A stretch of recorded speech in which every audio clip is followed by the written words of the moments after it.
it's not out of sight for the Victory.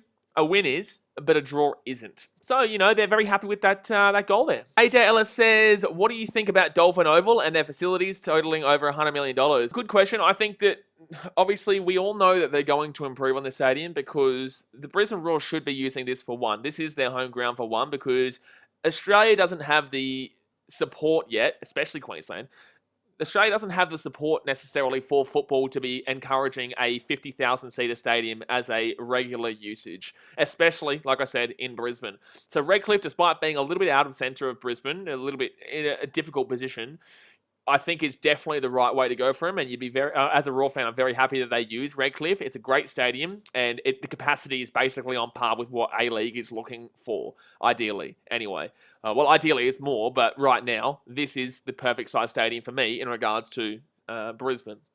Now, I think that obviously Redcliffe are looking like they're probably going to be getting a rugby league team in the very near future too. Brisbane has been touted for a second team for a very long time now, and they were thinking about Ipswich first, and then they were also thinking about a few other places. But I'm pretty sure that Redcliffe have a huge financial investment backing them to get behind them. So I'm pretty sure Redcliffe will be. So they're definitely going to upgrade the facilities. The only problem that I find with Redcliffe is that obviously the traffic is shocking after games. Like, it's horrific after games at Redcliffe, and there's no real public transport to actually get there. There's no public transport to actually get out to the stadium without it being a bit of a difficulty. So really that needs to be fixed in regards to the car park. That's what I'm trying to think, the car park. Besides that, great stadium, great facilities, and I can't wait to see it grow. But I definitely think it was the right decision for the Brisbane Roar to make the move over to Redcliffe. AJ Ellis says, do you think they will use Suncorp for finals, or will they use Dolphin Oval for finals when the Roar make finals?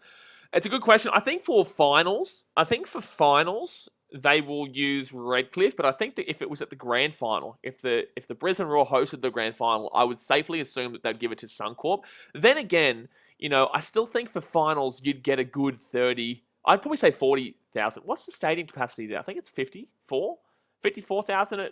Is it 44 or 54 capacity at Suncorp? I think it's 54,000 or 52,000 or whatnot. I think for a finals game, especially if the Brisbane Roar playing really well, I think you'd probably get a good 40,000, 35,000 there.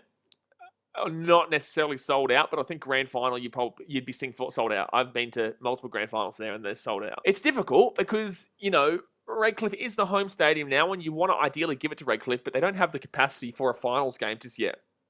The atmosphere would be different, but then again, Suncorp on a packed out game is possibly the best stadium in Australia, even the world. I wouldn't necessarily compare it to the stadium itself is what I'm saying, not necessarily the atmosphere of a specific other great places, but the Suncorp Stadium is one of the best stadiums in the world, straight up. So, it definitely deserves to have the grand final or even finals. But that is definitely a big question to be asked, especially when we are going to be making finals this year, in my opinion. Patercat says, Western Sydney Wanderers line up out for the game. I'll alert the media.